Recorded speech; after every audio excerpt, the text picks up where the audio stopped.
여러분 평형 안 되시죠? 근데 평형 사실 딱 하나만 바꿔도 속도가 2배 차이 나요. 진짜로요. 저도 처음엔 안 믿었어요. 수영 처음 배울 때 자유형이랑 배영은 어떻게 앞으로 나가기 시작했는데 이상하게 평형만 하면 앞으로 안 나가더라고요. 그래서 팔을 더 세게 저어도 보고 글라이딩도 오래 타보려고 했는데 안 되더라고요. 그러다 발차기 자세를 딱 바꿨는데 그거 하나 고쳤다고 앞으로 쭉쭉 나가는 게 느껴지더라고요. 사실 평형 속도를 2배로 올리는 방법은 발차기에 집중하는 거예요. 평형이라는 영법이 좀 특이한 게 자유형은 발차기 추진력이 전체의 30% 정도밖에 안 되는데 평형은 정반대거든요. 다리에서 나오는 추진력이 전체 추진력에서 7-80%를 차지해요. 그러니까 발차기만 제대로 차도 평형이 2배 이상 빨라지는 거죠. 진짜 발차기만 제대로 할 줄 알면 평형은 끝났다고 봐도 돼요. 오늘은 평형 발차기의 핵심 4가지를 초보자도 바로 따라할 수 있게 정리해 드릴게요. 영상대로만 따라하시면 바로 다음 수영장에 가셨을 때 분명히 차이를 느끼실 거예요. 근데 유독 평형을 차도 안 나가고 가라앉아서 고민인 분들이 있다면 이런 분들은 꼭 아래 고정 댓글 링크를 눌러보세요. 단 몇 시간 만에 평형 실력이 확 좋아지실 거예요. 자, 본인은 진짜 힘차게 차는 것 같은데 이상하게 앞으로 안 나가는 분들 거의 99%가 무릎이 이렇게 벌어져서 그래요. 평형 메달리스트 에던 PT의 코치 메일 마샬이 늘 강조하는 게 좁게 차라, 무릎을 좁게, 뒤꿈치는 엉덩이에 딱 붙여라 이거거든요. 무릎이 어깨 너비를 넘어가는 순간 물을 뒤로 미는 게 아니라 옆으로 밀어내요. 그러면 추진력은 다 새 나가고 무릎 안쪽 인대까지 나갈 수 있어요. 평형 배우다가 무릎 아픈 분들 솔직히 다 여기서 다친 거예요. 둘째, 그 다음 발 모양이에요. 사실 수영 영법 4개 중에서 발목을 이렇게 꺾어서 차는 건 평형밖에 없어요. 이게 평형의 진짜 핵심이에요. 발목을 꺾어서 발바닥은 위로, 발가락은 옆을 향하게, 허벅지랑 종아리가 이렇게 W자 모양이 나오게, 이 자세 그대로 발바닥 면으로 물을 뒤로 밀어내야 돼요. 근데 차다가 발목이 먼저 풀려서 발가락 끝으로 물을 찌르는 분들이 정말 많아요. 이러면 정말 추진력이 0이에요. 꼭 이 부분을 의식해서 발목이 풀리지 않게 끝까지 밀어줘야 해요.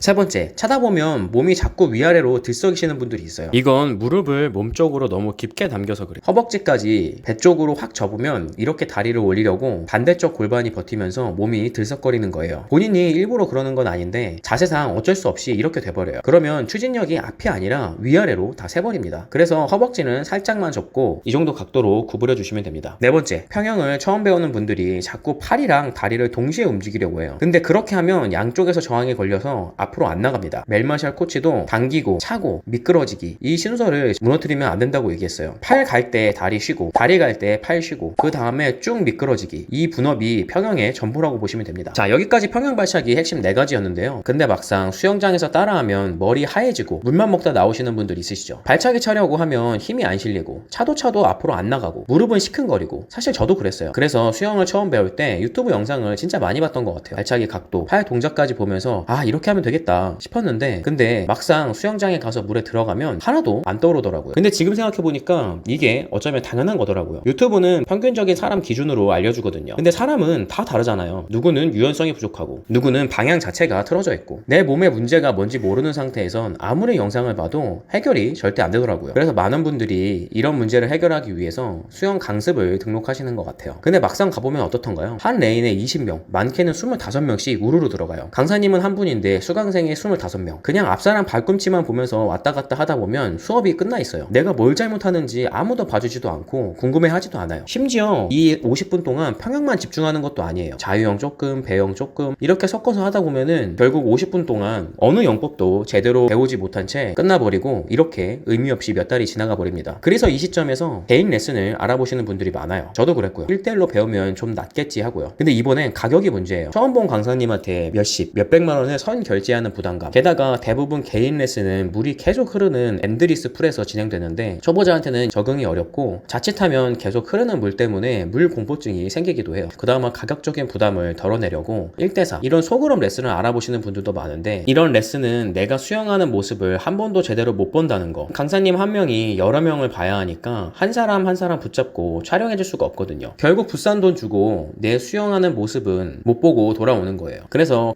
강습도 개인 레슨도 이런 것들이 만족하지 못하다 보니 수영을 몇 개월만 하고도 포기하는 분들이 많습니다. 괜히 여름에만 사람이 바글바글한 게 아니에요. 그래서 결국 강습도 한 개, 개인 레슨도 한 개, 유튜브만 보자니 발전이 없죠. 저도 똑같이 이 악순환을 먼저 경험했던 사람이거든요. 그래서 아, 이걸 한 번에 해결하는 특강을 만들어 보자 해서 직접 만든 게 바로 워터클렌즈 평양 특강이에요. 저희 특강은 일단 인원부터 달라요. 강사님 한 분이 딱 7명만 봐요. 그리고 그 7명이 2시간 동안 평양만 배우게 됩니다. 일반 강습처럼 자유형, 배영, 접영 이렇게 짬뽕으로 배우지 않아요. 처음부터 끝까지 평양만 배우기 때문에 평양에 관한 어떤 질문도 마음껏 하실 수 있습니다. 왜냐면은 여기는 다 평양이 안 되시는 분들이 모였기 때문이에요. 일반 강습에서 3달 다녀도 못 받는 피드백을 단 2시간 만에 배울 수 있는 이유가 여기 있어요. 신청 방식도 다른 수업이랑 달라요. 먼저 신청서에 지금 내가 안 되는 문제점을 직접 적어 보내요. 발차기가 안 나가는지, 무릎이 아픈지, 상체가 가라앉는지. 강사님이 이걸 다 미리 보고 7명한테 맞춤 커리큘럼을 만들어서 특강을 진행해 주십니다. 강사님이 대충 이런 게 안 되겠지 짐작하고 와서 하는 수업이 아니에요. 한 명 한 명의 고민을 모아서 맞춤으로 진행되는 특강입니다. 그리고 특강 전후로 2번 촬영을 해드려요. 수면 위에서만이 아니라 수중에서 내가 어떤 모습으로 수영하고 있는지까지 보실 수 있는 거죠. 이렇게 촬영된 영상은 25년 강습 경력, 국가대표 출신 이런 베테랑 강사님들이 직접 보면서 1대1로 피드백을 해주고 그걸 몇 번이고 보실 수 있습니다. 강사님이 해주는 피드백에서는 지금 문제가 뭔지, 왜 그런지, 어떻게 고쳐야 하는지까지 하나하나 짚어줍니다. 그냥 발차기 더 세게 차세요 이렇게 알려드리는 게 아니에요. 내 몸의 문제점을 정확히 찾아서 나한테 맞는 해결책을 알려드립니다. 그리고 워터클렌즈 특강은 특강이 끝나도 거기서 끝이 아니에요. 수영 5일 인증 챌린지 같은 이벤트로 다양한 상품도 받으면서 꾸준히 동기부여를 받을 수 있어요. 또 국가대표 출신 25년 경력의 강사님이 운영하는 VIP 단톡방에 초대돼서 수영 질문을 무제한으로 하실 수 있습니다. 특강 한 번으로 끝이 아니라 여러분의 평형이 늘 때까지 옆에서 함께 가는 거예요. 워터클렌즈 특강은 이 모든 게 지금 전국에서 진행되고 있습니다. 굳이 서울까지 올라오실 필요가 없는 거예요. 특강은 9개월간 1,500명이 수강했고 만족도는 5점 만점에 4.93점입니다. 평양 특강은 회차당 딱 7명만 선착순이에요. 매번 조기 마감되고 있어서 관심 있으신 분은 지금 고정 댓글 링크를 확인해주세요. 그럼 저는 다음 영상에서 찾아뵙겠습니다. 다음에 만나요.